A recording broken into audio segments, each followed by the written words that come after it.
लक्ष्मी निवास निलयम विलीन विलयम निधाय रतिवीरम आत्मानुशासनमहं वक्षे मोक्षाय भव्यानाम। इस भारतवर्ष में अथवा कहें ये जो ज्ञात विश्व है उसमें कई दर्शन प्रचलित हैं, कई मत मतांतर प्रचलित है। जैन दर्शन के अलावा भी यहाँ कई दर्शन को मानने वाले श्रद्धालु लोग मिलते हैं और सभी दर्शनों का यह भाव है या यह मानना है कि प्रत्येक व्यक्ति अपने प्रारब्ध को भोगता है। प्रारब्ध अर्थात जो उसने किया है, जो अतीत में उसने कर्म किया है, उसका फल प्रत्येक व्यक्ति भोगता है। यह प्रत्येक दर्शन मानते हैं। लेकिन कुछ लोग इसको कोई इन फलों को बांटता है, उन व्यक्तियों के अनुसार उन फलों को देने वाला कोई व्यक्ति है, इस प्रकार की मान्यता भी कई दर्शनों में चलती है। इन सभी दर्शनों से हटकर जैन दर्शन है कि यहाँ पर कोई व्यक्ति किसी को कुछ देता नहीं है। हर व्यक्ति अपने परिणामों का करता है, अपने परिणामों का भोगता है और अपने परिणामों का ही स्वामी है। वह किसी और वस्तु का कर्ता भोक्ता और स्वामी नहीं है। इस प्रकार का जैन दर्शन व्याख्यान करता है और कई दिनों से आप इस व्याख्यान को सुन रहे हैं। इसी कड़ी में आपने सुना कि जब अपने परिणामों को भोगता है तो किस प्रकार के व्यक्ति के परिणाम होते हैं। तो आचार्यों ने इसका वर्णन भी किया कि तीव्र रूप परिणाम भी होते हैं, मंद रूप परिणाम भी होते हैं। कुछ परिणाम हम जानबूझकर करते हैं, कुछ परिणाम कब हो जाते हैं इसका हमें ज्ञान भी नहीं होता है और कर्मों का बंध हो जाता है। जब उदय में आता है तब हमें पता चलता है हमने इस प्रकार का कार्य किया। इस बातों को भी हमने कई दिनों से अच्छी तरह समझ लिया है।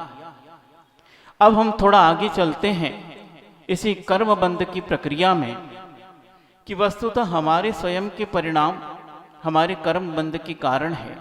वे तीव्र बंध ज्ञात और अज्ञात के फैकल्टी के या प्रकार के माध्यम से कई प्रकार के हो सकते हैं कि केवल परिणाम कहने मात्र से कर्मों का बंध हो सकता है।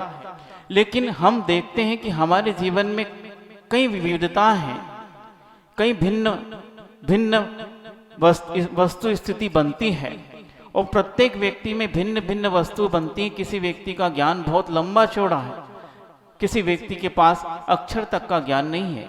कोई व्यक्ति बहुत ही सुंदर दिखता है, कोई एकदम कुरूप दिख रहा है।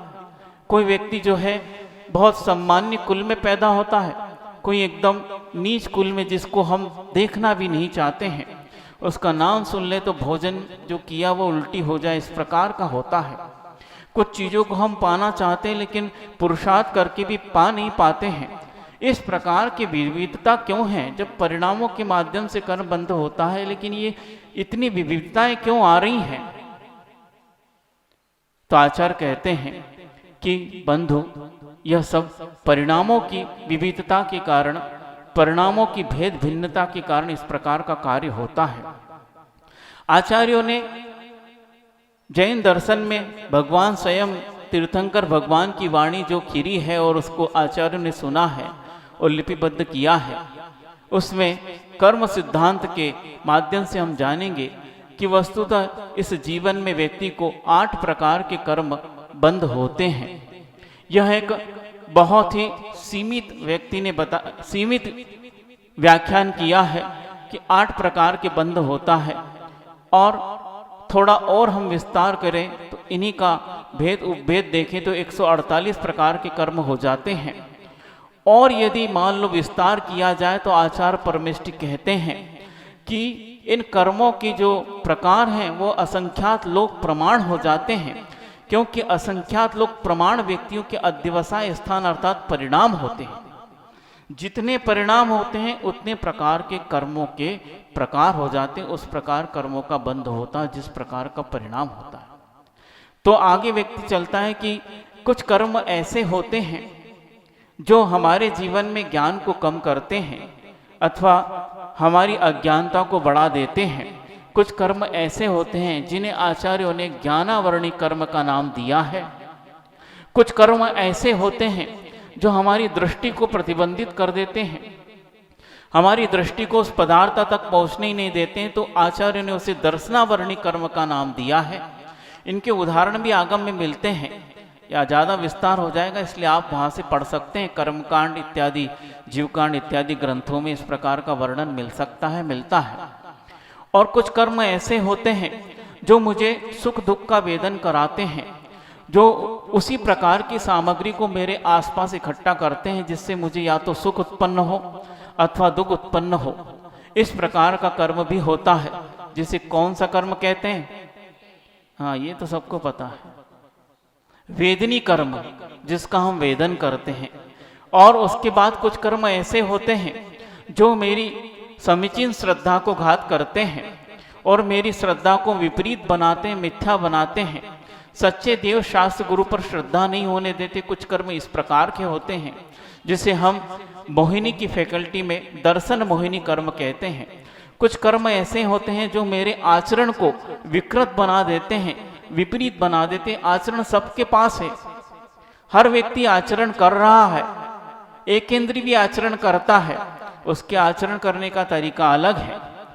दो इंद्रिय भी आचरण करता है, संगी पंचेंद्रिय भी आचरण करते हैं, सम्यक दृष्टि भी आचरण करता है, और चारित्र को जिसने छयोसम प्राप्त कर लिया वो भी करता है। लेकिन सबके आचरण में भेद भिन्नता है। ये आचरण में भेद भिन्नता लाने वाला कर्म कौन सा है? तो आचार्य कहते हैं मोहिनी का एक भेद है जिसे चारित्र मोहिनी कहते हैं। कुछ कर्म ऐसे हैं जो एक पर्टिकुलर गति में और उस गति में जो प्राप्त शरीर है उसमें मुझे मतलब मेरी आत्मा को एक निश्चित समय के लिए बांध कर रखते हैं। उस गति से, उस शरीर से मुझे कहीं और जाने नहीं देते हैं। उस कर्म का नाम कौन सा है? आयु कर्म है। कुछ कर्म ऐसे होते हैं जो मुझे ऊंच और नीच का भान कराते हैं। मैं उच्च कुली हूँ, वो नीच कुली है, या वो उच्च कुली है, मैं नीच कुली हूँ, इस प्रकार का भान कराते हैं। कौन सा कर्म है? गोत्र कर्म। बहुत पढ़े लिखे हैं आप लोग तो। और कुछ कर्म ऐसे होते हैं जो मैं सामने थाली लगी है और यथेष्ट भोजन भी बना है और मेरे रुचि के अनुसार बना है और मैं खाना भी चाहता हूं, और खाने के लिए पुरुषार्थ करने के लिए थाली की ओर हाथ बढ़ाया भी है, और अचानक पता नहीं क्या हो जाता है और वह सारा का सारा भोजन छूट जाता है। कौन सा कर्म है? अंतराय कर्म। क्योंकि महाराज जी को आते ही हैं और आप लोग देखते रहते हो, सबको अनुभव है। और ये भी कई प्रकार के होते हैं, उसके हम आगे वर्णन करेंगे। और एक कर्म ऐसा है जो वस्तुतः बहुत भेदो भेद वाला है और बहुत बड़ा कर्म है। वह सारा का सारा हमारे शरीर की जो रूप रंग है, आकार प्रकार है, वह निर्माण करने वाला है। उस कर्म का नाम है नाम कर्म। वह हमारे शरीर की पूरी स्थिति को बनाता है, किस प्रकार का शरीर किस गति में बनेगा, और कई तरह के रूप रंग आकार को वो ढालता है। उस शरीर की गति भी बनाता है। कुछ गति ऐसी लगती है जैसे कैसी, आप लोग कहते हैं ना, क्या चल रहे हैं, गजगामिनी चाल। क्या है वो? प्रशस्त विहायो गति। कुछ ऐसे चल रहे हैं, अरे क्या ऊंट की तरह चल रहे हैं। ये कैसे आया? अप्रशस्त विहाय गति।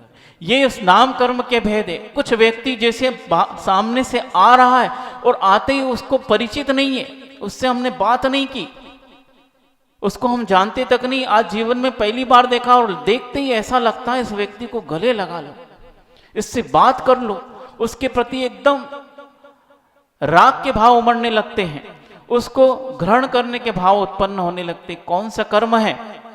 सुबह आदि नाम कर्म का उदय होता। आदि मतलब उसको ग्रहण करने के भाव होते हैं। और कुछ ऐसे होते हैं कि जिसे देखते ही अरे कहां दिख गया व्यक्ति, कैसे देख लिया इसको मैंने, अनादि नाम कर्म का उदय होता। इस प्रकार जो है यह कर्मों की कई फैकल्टी होती। कुछ व्यक्ति के स्वर ऐसे होते हैं, भले ही वह गाली दे रहे हो, अरे बहुत अच्छा लग रहा है, थोड़ा एक बार और बोलो, क्या दे रहे हैं, क्या दे रहे हैं, गाली दे रहे हैं, लेकिन क्या लगता है, अरे एक बार और सुना दो, अरे हम गाली सुना रहे उसके बाद भी कहते हैं तुम्हारी गाली भी मीठी लग रही है, ऐसा लग रहा और सुनते चले जाओ। क्या नाम, सुस्वर नाम कर्म का उदय है। कुछ ऐसे व्यक्ति होते हित की बात कह रहे हैं, आपके हित की कह रहे हैं, और ऐसा कह रहे हैं कि आप इसको यदि पालन करो आपका जीवन का हित हो जाएगा, लेकिन ऐसे उनके कर्म का उदय है कि वह दुस्वर नाम कर्म का उदय है, और आपको उनके वचन जो है मीठे नहीं लगते हैं, सुनने में अच्छे नहीं लगते, आप कान बंद करने लगते हो, क्योंकि बात तो अच्छी कह रहे हैं, लेकिन उस व्यक्ति का सुस्वर का उदय इसलिए आपको अच्छा नहीं लगता। और वह गाली दे रहा है लेकिन बहुत सुरीली दे रहा है, बहुत मीठी दे रहा है, इसलिए अच्छा लगता है, और कहते वंस मोर, ऐसा कहते ये सारी की सारी फैकल्टियां कर्मों की हैं। कर्म जिस नाम के बने हैं उस प्रकार का उदय देते हैं, लेकिन इन नाम को बनाने के लिए कौन जिम्मेदार है, ये मुख्य बात है। कौन ऐसा व्यक्ति है जो हमारी आत्मा में उस नाम की चिट लगाकर कर्मों को चिपकाकर भेजता रहता है? कोई ऐसा व्यक्ति है जिसने ज्ञानावरण की चिट लिखी और उस कर्म पर परमाणु पर चिपका दिया, और जाओ वहां पर आपको डिलीवरी, माल की जैसे डिलीवरी करते ना, आप बिल्टी बनाते हैं, जो ऑर्डर आया और उसकी बिल्टी बना देते, उसका जो है नाम चिपका देते हैं और उस पते का नाम भी लिख देते, और वह सामान वहां पहुंच जाता है। इसी प्रकार यहाँ कोई व्यक्ति बैठा होगा, कहीं ज्ञानावरण की चिट चिपका दी, कहीं दर्शनावरण की, कहीं गोत्र की, इस प्रकार कहीं इस प्रकार का कार्य करता होगा?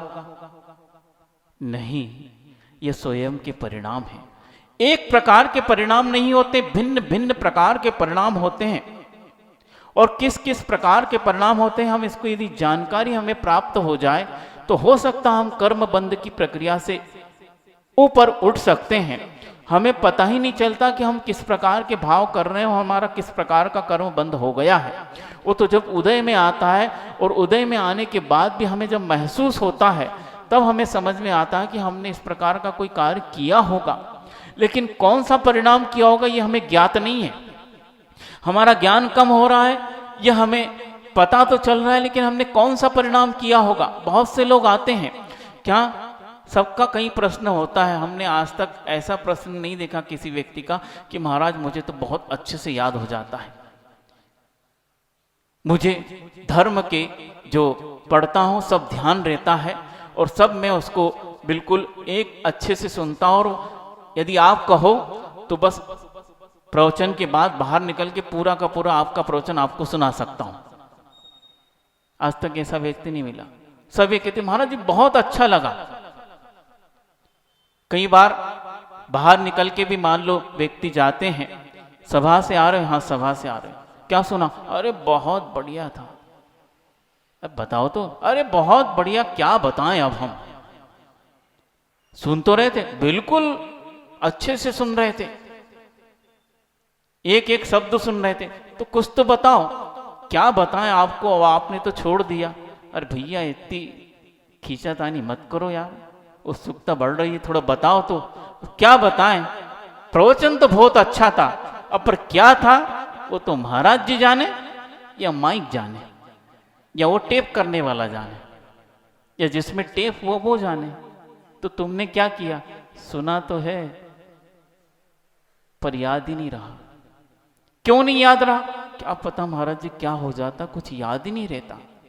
ये ज्ञान इस प्रकार क्यों है, हमारे पास ज्ञान की कमी क्यों है?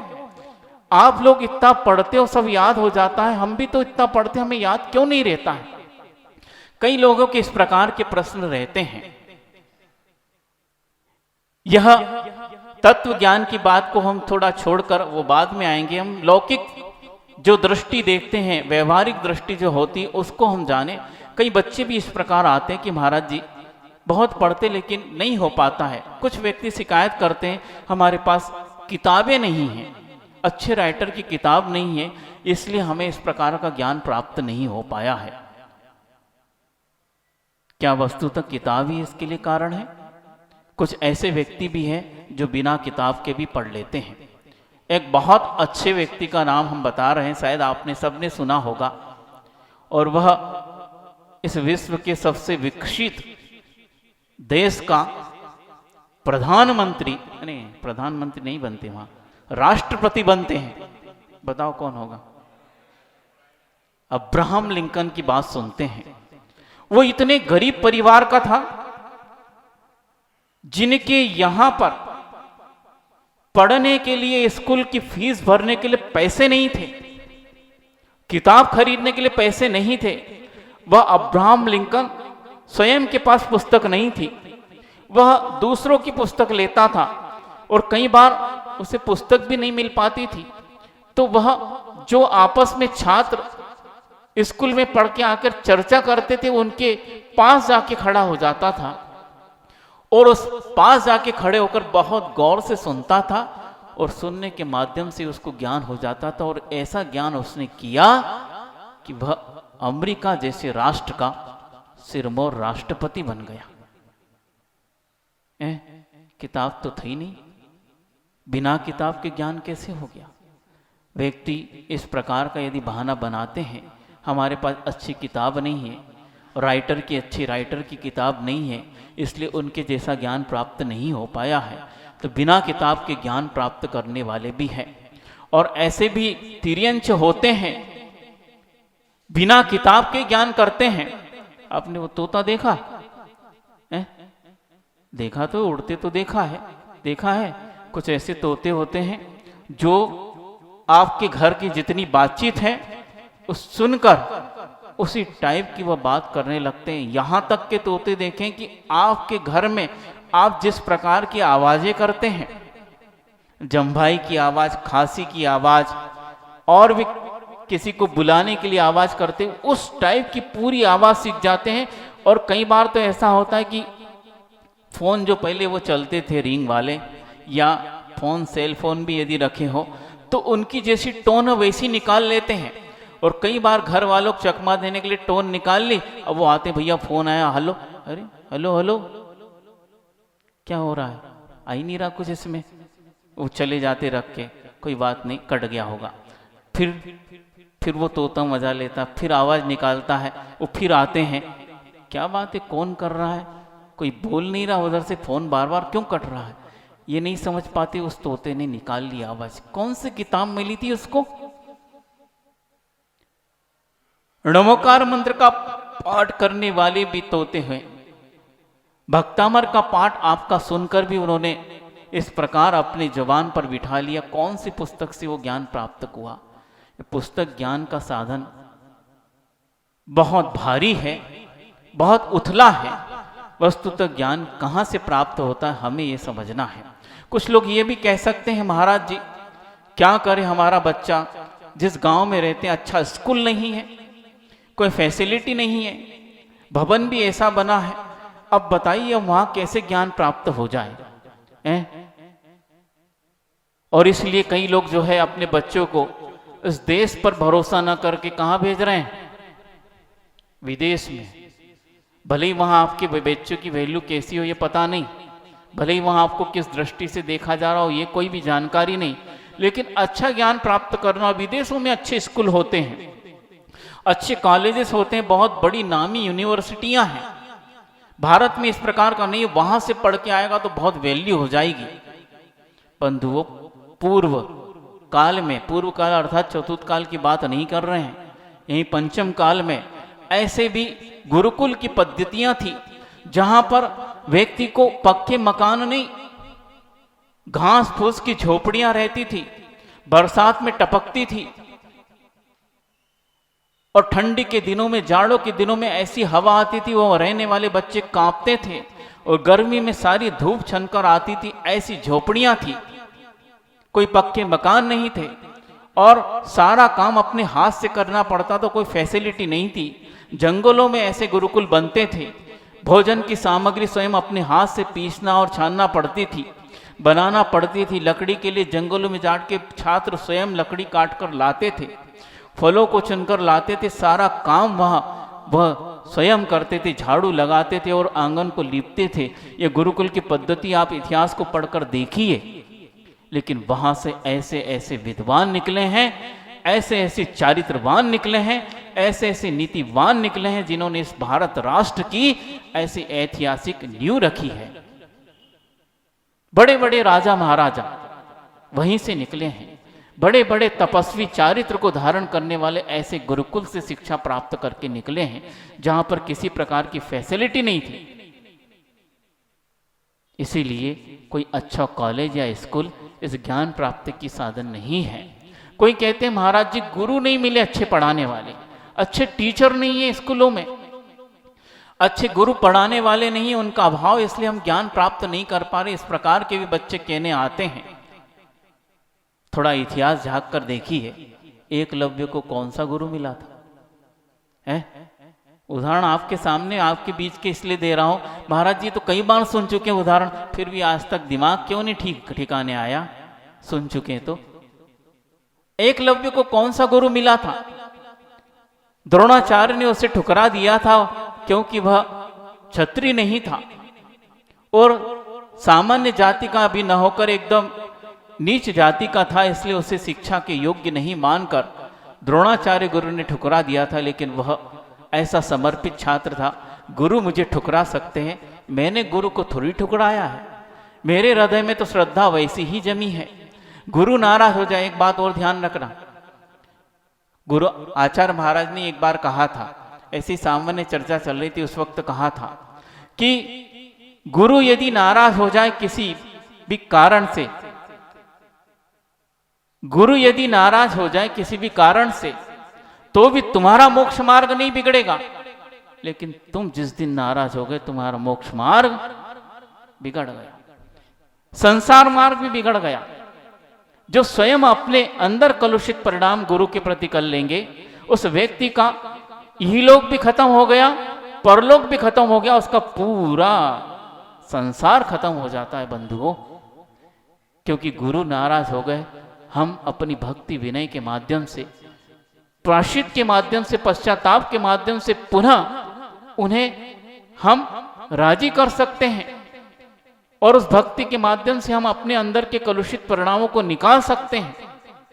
लेकिन उस व्यक्ति के प्रति भक्ति भाव ही खत्म हो जाए तो फिर कहां जाओगे?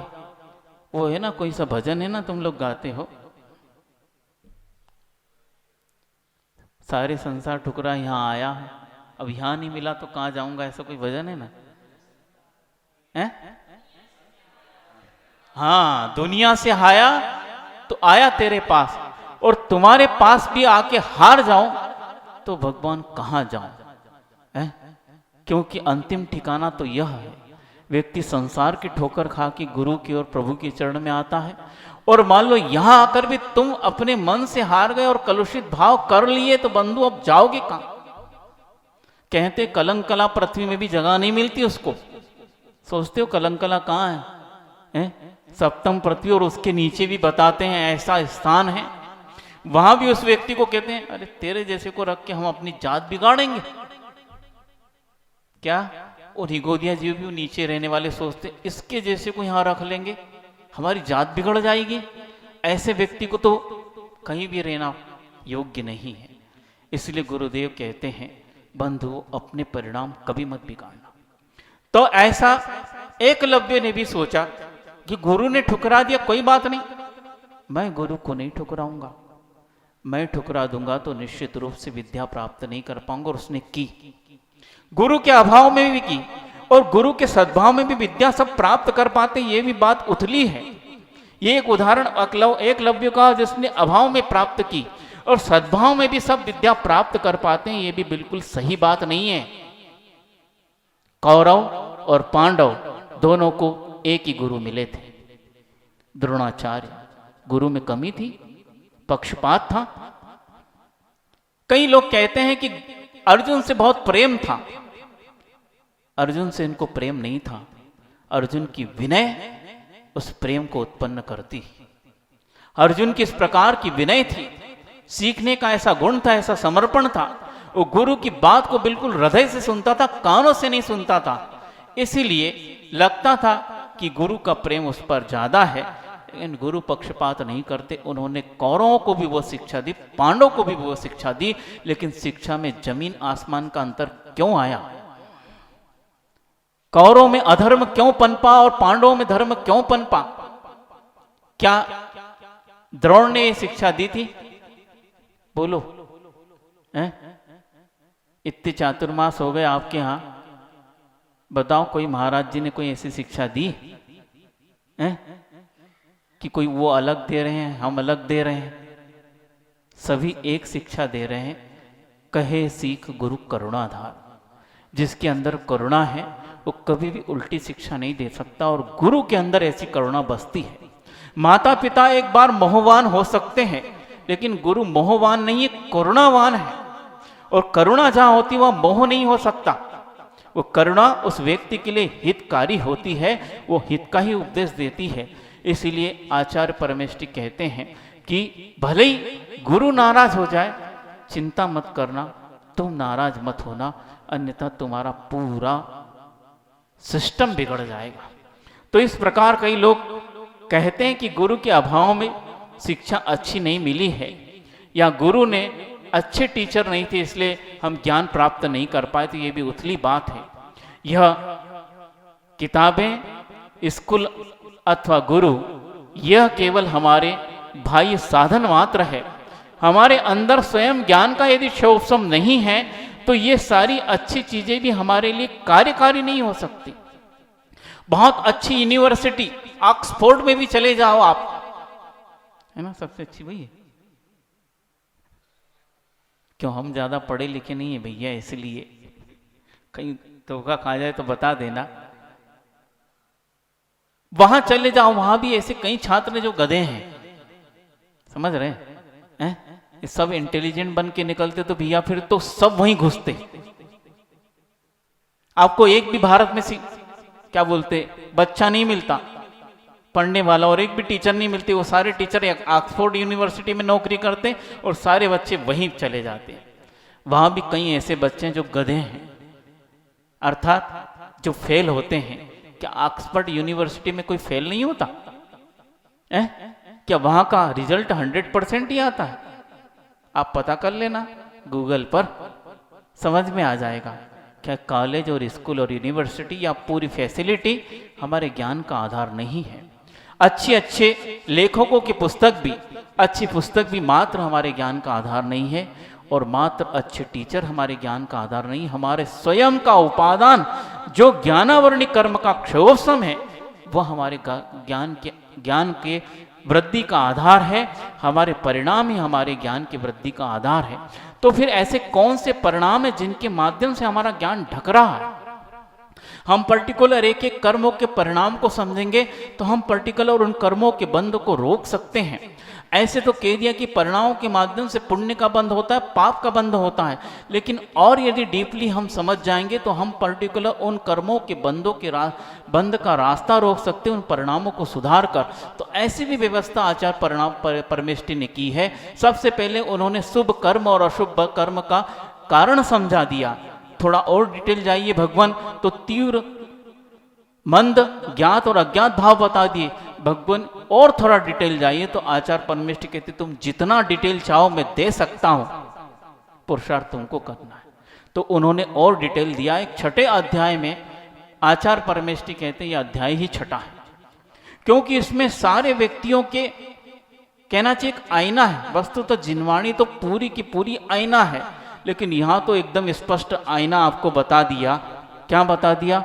आपके एक एक परिणामों को खोलकर बताया, आपने ये किया, इस कर्म का बंध अवश्य होगा। यद्यपि जैन दर्शन में यह वर्णन मिलता है कि प्रत्येक समय प्रत्येक व्यक्ति को 7 कर्मों का निरंतर बंध होता है। यद्यपि 8 कर्म हैं, लेकिन आयु को छोड़कर 7 कर्मों का निरंतर बंध होता है। लेकिन उन कर्मों में जिस नाम का कर्म है, उस नाम का कर्म का निरंतर बंध नहीं होता है। 7 कर्मों का निरंतर बंध होता है, लेकिन आयु को छोड़कर 7 कर्मों का निरंतर बंध होता है। लेकिन उन कर्मों में जिस नाम का कर्म है, उस नाम का कर्म का निरंतर बंध नहीं होता है। 7 कर्मों का निरंतर बंध होता है, लेकिन आयु को छोड़कर 7 कर्मों का निरंतर बंध होता है। लेकिन उन कर्मों में जिस नाम का कर्म है, और उस प्रकार के यदि हमारे परिणाम हैं तो उस कर्म में स्थिति अनुभाग अधिक मात्रा में पड़ेगा और बाकी कर्मों में कम मात्रा में पड़ेगा, क्योंकि जिस प्रकार के परिणाम हैं उस कर्म को वह हावी बनाएगा। और उसमें परमाणुओं की क्वांटिटी भी ज़्यादा मात्रा में जब वो बटेंगे तो ज़्यादा मात्रा में वह डिपॉजिट होंगे और दूसरे कर्मों में वह कम मात्रा में चले जाएंगे। इस प्रकार का बंटवारा होता है।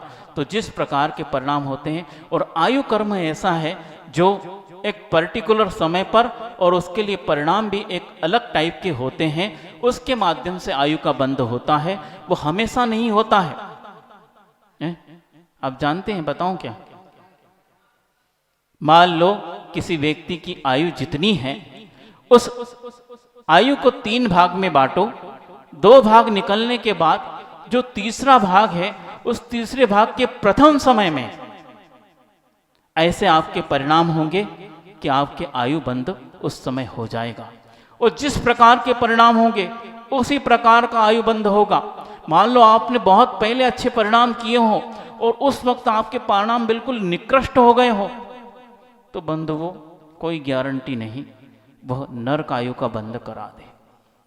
उसके पहले भले ही आप स्वर्गों की आयु के बंध के बहुत शुभ परिणाम कर रहे होंगे, लेकिन उस समय जब वक्त आया, बंधु वक्त वक्त की बात है, और वक्त पर जो चूक गया वही चूका कहलाता है। उसके पहले भले ही तैयारी कर लो। जैसे खिलाड़ी जब अभ्यास में चलता तो शतक पे शतक ठोका जाता है, हर बाल पे छक्के मार रहा है, भैया बहुत अच्छा खिलाड़ी है, उसको टीम में भर्ती कर लिया और उसी को ओपनर बना दिया, और भैया जी ये इंटरनेशनल मैच है, वो तो अभ्यास मैच था, उसकी गिनती नहीं है, और भैया जी पहली गेंद पर आउट हो गए। अरे हमने शतक मारी थी, रखो अपने घर में। उस शतक का कोई रिकॉर्ड भी नहीं है, कितनी मारी गिनती भी नहीं है, रिकॉर्ड नहीं है, क्योंकि वक्त पर आपको काम करना था। ये वक्त है। यह मैच एक राष्ट्र की बात थी, एक राष्ट्र दूसरे राष्ट्र से खेल रहा है, इसलिए यहाँ पर ये राष्ट्र की बात थी और वक्त था, इस वक्त प्रदर्शन करना था, लेकिन चूक गए तो चूक गए। अब तो 0 पे गए, अब पेवेलियन में बैठो आप और मैच देखो अच्छे से। यह है वक्त की बात। उसी वक्त मान लो उसके पहले आपने अच्छे परिणाम किए हैं और आप अभ्यास भी कर रहे हैं, क्योंकि आपको पता है आयु कर्म के एक निश्चित परिणाम बनते हैं, और उस वक्त यदि आ गए और मेरा परिणाम निकृष्ट रहा तो दूर आयु का बंद हो जाएगा और मैं कहां जाऊंगा, इसलिए पहले से अभ्यास कर रहे हैं। लेकिन एन मौके पर आपको पता ही नहीं, वो परिणाम एकदम नीचे के हो गए और उसी समय आयु बंद हो गया। अब कोई भी ऐसा व्यक्ति नहीं है जो उस आयु को आपकी बदल सके। उसमें बढ़न और घटन तो हो सकती है, आगे अपने परिणाम और शुद्ध हुए और उसी वक्त जो आयु के बंध के और परिणाम होते उस वक्त उसमें घटन और बढ़न हो सकती है। यदि मान लो अच्छी आयु बंद की है लेकिन उसकी स्थिति कम की और परिणाम और शुभ हो गए हैं, तो उसमें और बढ़ोतरी हो सकती है। और पाप आयु का बंद किया है और उस वक्त उसकी स्थिति बहुत ज़्यादा है और फिर बाद में परिणाम शुद्ध हुए तो उसकी स्थिति घट सकती है। ये कार्य हो सकता है, लेकिन उसको बदलने के लिए तो कोई भी सक्षम नहीं है। अब आप कितना भी पुरुषार्थ कर लो, यह एक अवसर आता है, उसके बाद दूसरा नहीं आता। इसलिए आचार्य परमेष्ठी कहते प्रति समय अपने परिणामों को शुद्ध रखो। आपको पता नहीं आपकी आयु कितनी है, आप उसको त्रिभाग में कैसे बांटोगे आपको पता नहीं है, इसलिए प्रति समय परिणाम शुद्ध करने के लिए कहे गए हैं। तो इस प्रकार यह कर्मबंध की प्रक्रिया है। निरंतर हम 7 कर्म का बंध हमेशा करते हैं, एक समय के लिए भी वह रुका नहीं, जब तक उनकी बंध विच्युति का आह्वान नहीं आता, काल क्या बोलते स्थान नहीं आता, तब तक वह निरंतर बंध को प्राप्त होते रहते हैं। इसीलिए लेकिन उसमें जिस प्रकार के हमारे परिणाम होंगे उसकी जो है उस कर्म की स्थिति और अनुभाग ज़्यादा पड़ेगा। यदि ज्ञानावरणी के परिणाम हैं तो उस वक्त उसकी स्थिति और अनुभाग में ज़्यादा बल होगा, उसके पुद्गल परमाणु की क्वांटिटी भी ज़्यादा होगी, और दूसरे कर्मों में कम स्थिति अनुभाग पढ़कर उसकी जो है क्वांटिटी भी कम जाएगी। इस प्रकार की प्रक्रिया है। तो हम समझ रहे हैं पहले कर्म की प्रक्रिया कि भगवान हमारे ज्ञान में इस प्रकार की विविधता क्यों है। कभी ज्ञान बहुत बड़ा चढ़ा लगता है और कभी ऐसा लगता है वक्त पर कि ज्ञान शून्य हो गया हो, बिल्कुल बुद्धि समाप्त हो गई है। और कुछ समय तो ऐसा लगता कि बिल्कुल दूसरों को मैं समझा सकता हूँ, उनको संभाल सकता हूँ, लेकिन वक्त पर एकदम क्या हो जाता कि मेरा दिमागी काम करना बंद हो जाता। कई बार कहते ना आप लोग हैं, और कुछ लोग जो है ना यहाँ से खुजाने लगते जैसे कोई पॉइंट हो यहाँ करते ना, सबकी आदत देखी। अरे वो याद नहीं आ रहा, ऐसे खुजाने लगते, पॉइंट दब जाता, हाँ आ गया। ये क्या है? ये सब कुछ नहीं है पॉइंट। तुरंत हमने अपने परिणामों को संयत किया और वो ज्ञान का क्षयोत्सम आ गया और हमें भूली हुई ये बात याद आ गई। और मान लो हमारी अज्ञानता बढ़ती है, प्रमाद बढ़ता है, तो हम भूली हुई याद की हुई बात को भी उसी वक्त जो समय आता और भूल जाते हैं। ये सब हमारे ही परिणामों के ऊपर आधारित है। तो भगवान मैंने ऐसे कौन से परिणाम किए कि मुझे इस प्रकार का ज्ञान प्राप्त हुआ है। मैं चाहता हूं कि मुझे मोक्ष मार्ग संबंधी ज्ञान प्राप्त हो जाए, लेकिन हो नहीं रहा। मैं चाहता हूं मैं अपने क्लास में टॉप पर अव्वल आ जाऊं, पर हो नहीं रहा है। आखिर क्या हुआ है? कहते हैं किया तो तूने है, और ऐसा किया है, सोचिए ऐसे ऐसे उसमें शब्द आचार्य परमेष्ठी ने लिखे हैं, और होता ही है तभी तो लिखे हैं कि उन्होंने उस ज्ञानावरणी और दर्शनावरणी कर्म के आश्रव के लिए एक सूत्र लिखा कि उसका आश्रव क्यों होता है, क्यों वह कर्म आपकी आत्मा से बंध को प्राप्त होते हैं, हमारी भाव दशा उस वक्त क्या होती है, हमने कौन कौन से परिणाम किए और उस प्रकार का कर्म बंधा। तो कहते हैं तत्प्रदोष निन्नो मात्सर्यांतराय साधनोपघाता ज्ञान दर्शना वर्ण योह। 6 कारण तो उनने बताए हैं, पर बताते हैं कि ये 6 कारण और इससे अलावा और भी कारण हो सकते हैं, लेकिन हम इन 6 कारणों में उसका अंतर्भूत करते हैं। तत्प्रदोष, तत् अर्थात उस ज्ञानावरणी दर्शनावरणी के बंध के जो कारण है, उसमें सबसे पहला कारण है प्रदोष। प्रदोष अर्थात उन्होंने परिभाषा लिखते हुए कहा है कि कहीं पर ज्ञान की बातें चल रही हो, यद्यपि यह सूत्र मोक्ष शास्त्र में है, इसलिए मोक्ष मार्ग संबंधी इसमें बात लिखी है, हम परिभाषा उस रूप बताएंगे और हम व्यवहारिक जीवन में भी कैसे ज्ञानावरणी कर्म का बंध होता है उसको भी हम धीरे धीरे समझेंगे। कि कहीं पर अच्छे हित उपदेश चल रहा हो, तत्व की बात चल रही हो, ज्ञान की बात चल रही हो, और आप जैसे बैठे हो और अच्छे से सुन रहे हैं, सबका मुख इधर है, कान भी साउंड की तरफ है, सब हमें देख रहे हैं और साउंड से सुन रहे हैं, और सबको लग रहा है कि हम बिल्कुल इस क्या बोलते हैं, एकदम पिन ड्रॉप साइलेंट बोलते ना, ऐसे सुन रहे हैं, और मुझे भी लग रहा देखो कितना ध्यान से सुन रहे हैं। ठीक है, लेकिन क्या होता है, प्रदोष किसको कहते हैं कि तत्व ज्ञान की बात चल रही है, बहुत अच्छी बात चल रही है, उस व्यक्ति को अच्छा भी लग रहा है कि बात तो अच्छी है, लेकिन फिर भी ईर्ष्या के कारण वो अंदर ही अंदर उस व्यक्ति से और उस ज्ञान की बात से जलन करता है, ईर्ष्या करता है, उस ज्ञान की वह प्रशंसा नहीं करता, और अंदर ही अंदर कहां से आ गया इनके पास, क्या पढ़ लिया इनने, कितनी अच्छी बात बता रहे हो, मैं बता नहीं पाता हूं। लेकिन लोग को क्या लग रहा है, कितने ध्यान से सुन रहे हैं। बगुला भी बहुत ध्यान से नदी में खड़ा होता है, होता है, क्यों होता है, उसका प्रयोजन कुछ और है, और यहां प्रयोजन कुछ और है। और व्यक्ति जिसके अंदर प्रदोष का भाव चल रहा, बिल्कुल स्तंभित हो जाता है, वो प्रशंसा नहीं कर पाता, वचन से कुछ बोल भी नहीं रहा है, लेकिन मन में प्रशंसा के भाव है ही नहीं, अंदर ही ईर्ष्या के भाव है, अंदर ही अंदर उसको जलन हो रही है कि ये कहां से इनको प्राप्त हो गया, ये कहां से इस प्रकार कर रहे हैं, और वह अच्छे ज्ञान की भी प्रशंसा नहीं कर पाता, मन ही मन चल रहा है, इस प्रकार का कार्य हो रहा है। और ये क्या है, तो कहते हैं आचार्य इसको प्रदोष बोलते हैं, और इससे हमारे अंदर ज्ञानावरणी कर्म का बंध हो रहा है। बंधु जो सुन रहे हैं वो आपके ज्ञान की वृद्धि का कारण है, जरूरी नहीं आप प्रशंसा करो, हम नहीं कह रहे आप प्रशंसा करो, लेकिन ईर्ष्या भी मत करो। यदि ईर्ष्या करोगे तो निश्चित रूप से ज्ञानावरणी कर्म का बंध आप ही कर रहे हैं।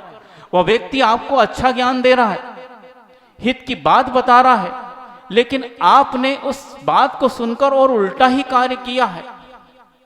यदि मान लो आप नहीं भी प्रशंसा करते तो कोई बात नहीं थी, सुन लिया आपने, और हो सकता है कि जब इस प्रकार का कोई घटना घट जाए और ये ज्ञान हमें काम में आ जाए। उस दिन इस प्रकार की वसनिका चल रही थी और इस प्रकार का व्याख्यान महाराज जियों ने किया था, ये आज काम आ गया, काम आ जाए उस वक्त आपका कल्याण हो जाएगा। लेकिन हम न प्रशंसा के भाव रख रहे हैं, वो तो दूर की बात है, लेकिन अंदर ही अंदर ईर्ष्या के भाव रखते हैं। बोलते कुछ नहीं है और लोगों को लगता है कि बोल नहीं रहे, बिल्कुल अच्छे सुन रहे, लेकिन ऐसे स्तंभित हो जाते हैं, बिल्कुल खंबे के माफिक स्तंभित होता। एक खंबा देख रहे हैं, पिलर खड़ा है, क्या कर रहा है? आप तो सिर हिला रहे हैं, आंखें मटका रहे हैं, लग रहा है आप चेतन है, सुन रहे हैं, लेकिन यह खंबा अचेतन है। लेकिन आचार्य कहते कि प्रदोष का भाव जिसके अंदर हो जाता है वो व्यक्ति चेतन होकर भी खंबे के जैसे हो जाता है। कैसे हो जाता है? खंबे के जैसे, कोई क्रिया नहीं। इस खंबे में तो वस्तु तो कोई क्रिया नहीं है, लेकिन आप में कोई क्रिया नहीं हो रही, ऐसा नहीं, अंदर ईर्ष्या के भाव चल रहे हैं। उस व्यक्ति से, उस ज्ञान से, उस परमार्थ से ईर्ष्या हो रही है। इसी प्रकार व्यवहारिक में भी हम देखते हैं और अनुभूत चीज हमने देखी है। हालांकि उस वक्त उस व्यक्ति ने नहीं बोला, लेकिन बाहर जाके बोला तब हमें चला, और जब हमने इस प्रदोष को पढ़ा तो उस चीज की काउंटिंग की कि ये ऐसी बात है कि कक्षा में कई बार टीचर जब आते थे, अब टीचर बहुत ही सहृदय थे और सोचते थे कि मैं तो पढ़ाई दूंगा, लेकिन इन बच्चों में भी ऐसी कला जागृत होना चाहिए। तो कई बार टीचर जो है किसी छात्र को खड़ा कर देते थे, आज ये सवाल तुम सॉल्व करो बोर्ड पर। अब व्यक्ति को खड़ा किया है, खड़ा किया तो उसकी तो वैसी रेपुटेशन उस क्लास में बढ़ी गई। टीचर ने खड़ा किया है और इतनी बड़ी क्लास को सवाल समझाने के लिए खड़ा किया है, उसकी रेपुटेशन तो बढ़ गई। उसमें अहंकार आया अथवा नहीं आया ये पता नहीं, लेकिन उसने सॉल्व कर दिया सवाल, सबको अच्छा लगा, कुछ ने ताली भी बजा दी। कुछ लड़के ऐसे थे बिल्कुल ऐसे बैठे रहते थे, और वह व्यक्ति जब सवाल हल करता था वो कुछ नहीं लिखते थे, पेन पटक दी, ऐसे बैठे देख लेते थे हम बैठे हैं, पर ये नहीं समझ पाते थे क्योंकि अंदर क्या चल रहा है, स्तंभ बन गए। ईर्ष्या, मुझे क्यों नहीं खड़ा किया है, मुझे क्यों नहीं खड़ा किया, इसको क्यों खड़ा कर दिया, ये टीचर पक्षपात कर रहे हैं, ये इसको कहां से आ गया, हम भी कर देते। इस प्रकार के अंदर भाव आ रहे हैं, प्रशंसा नहीं आ रही। ये लौकिकता में भी इस प्रकार होता है। और उस वक्त उनने मन से कुछ नहीं किया, ईर्ष्या चल रही है, लेकिन जैसे ही छुट्टी हुई और बाहर साइकिल के स्टैंड पर साइकिल निकालने लगे तो 4-5 लड़के खड़े हो ही जाते हैं। चालू हो गई रामायण। होशियार बनता अपने आप को है, दिखाऊंगा एक दिन, उसको भी दिखाऊंगा। चाक के हाथ में मिल गई, जैसे स्वयं टीचर बन गया है, मुंह धोना नहीं आता अभी उसको। ऐसे भाव क्या आ रहे हैं, अभी तो शब्द से बोल रहा है, लेकिन वहां ये भाव आ रहे थे, वहां बोलने के लिए योग्य स्थान नहीं था। टीचर पिटाई कर सकते हैं, सारी क्लास हंसी उड़ा सकती है और मेरा ही यहाँ पराभव हो सकता है, इसलिए वहां कुछ नहीं बोले। बाद में बोले तब समझ में आया, इसको कहते प्रदोष। अंदर ही अंदर इस प्रकार का कार्य चल रहा है, प्रशंसा नहीं कर पा रहे हैं। हो सकता है उस वक्त तो वो सवाल उसको भी नहीं आता हो और कह सकते हैं कि आपकी कृपा से हमको मिल गया है, लेकिन कैसे कह दें, अंदर उस प्रकार का भाव चल रहा है। इसको कहते हैं आचार्य प्रदोष। इस भाव को हम बंधुओं अपने जीवन में कब कर लेते हैं आपको पता नहीं, दूसरा व्यक्ति को कोई ज्ञात नहीं है। दूसरा व्यक्ति तो समझ रहा कितनी ध्यान से सुन रहे हैं, और मैं भी देख रहा हूं, देखो सब कितने ध्यान से सुन रहे हैं, लेकिन किसके मन में क्या चल रहा है वो हम नहीं बता सकते। कौन बता सकता है? स्वयं अथवा भगवान। ये दो व्यक्ति के अलावा कोई नहीं बता सकता। उन परिणामों को जानने वाले यही व्यक्ति हैं, और भगवान बोलेंगे नहीं और आप पूछने पे भी नहीं बताओगे। भगवान इसलिए नहीं बोलेंगे, उनने तत्प्रदोष, प्रदोष का अर्थ बता दिया। पर्टिकुलर किसी व्यक्ति को नहीं खड़ा, इसके मन में प्रदोष चल रहा है, इसके मन में चल रहा है, इसके मन में चल रहा है, क्योंकि बहुत ही झंझट खड़ा हो सकता है। लेकिन उन्होंने प्रदोष की परिभाषा बताकर सबको दे दी। अब स्वयं टटोल लो, ये किताब है, इसको पढ़कर स्वयं टटोलो कि मेरे अंदर ये चल रहा है कि नहीं, मैं इसके अंतर्गत आता हूं कि नहीं। यदि आता हूं तो हम सुधारेंगे, और नहीं आता हूं तो कृपा भगवान की हमें बता दिया ऐसे भी भाव उत्पन्न होते हैं। तो इस प्रकार का जो भाव है वे हमारे ज्ञान को समाप्त करने के लिए है। जो उपदेश सुन रहे हैं वो हमारे ज्ञान की वृद्धि के लिए, हमारे अज्ञान को नाश करने के लिए, सम्यक ज्ञान उत्पन्न करने के लिए है। और लौकिक में भी जो ज्ञान आप चल रहा है उससे हमारे जीवन में लौकिक शिक्षा आएगी और हम क्लास दर क्लास ऊपर बढ़ते चले जाएंगे। उस ज्ञान की वृद्धि के लिए था, लेकिन आपने उस सवाल को इसलिए नहीं हल किया ये छात्र क्यों कर रहा है। मान लो कोई टीचर भी हो और उस टीचर से भी यदि हमारे अंदर इस प्रकार के भाव हो तो हम उस टीचर को भी नकार देते हैं, क्योंकि इस प्रकार का भाव आ जाता है। तो यह हुआ प्रदोष। समय तो बहुत हो गया, एक ही भाव में ऐसा काम हो गया। आगे भी है, निन्नव है, मात्सर्य, अंतराय, और आगे आगे और देखिए डीपली कैसे व्यक्ति के अंदर भाव होते हैं। यह तो उसने अंदर ही अंदर किया, आगे वो वचनों से भी कहेगा, उसकी परिभाषा भी अलग आएगी। बहुत सुंदर सुंदर परिभाषाएं दी हैं कि कैसे कैसे हमारे परिणाम होते हैं, और उन परिणामों के माध्यम से इस प्रकार के कर्म बंद होते हैं। हमारे स्वयं परिणाम इसमें जिम्मेदार है, कोई दूसरा व्यक्ति इसकी जिम्मेदारी ले नहीं सकता, हमें स्वयं लेनी पड़ेगी। अहिंसा परमो धर्म की जय। बोधि समाधि परिणाम शुद्धि स्वात्मोपलब्धि शिव शौक सिद्धि चिंता मणिम चिंतित वस्तु दाने तौम वंद मानस ममास्तु देवी। द्वादशंग जिनवाणी माता की जय। परम पूज्य आचार्य गुरु से विद्यासागर महामुनि राज की जय। परम पूज्य निर्यापक समन श्री समय सागर महामुनि राज की जय।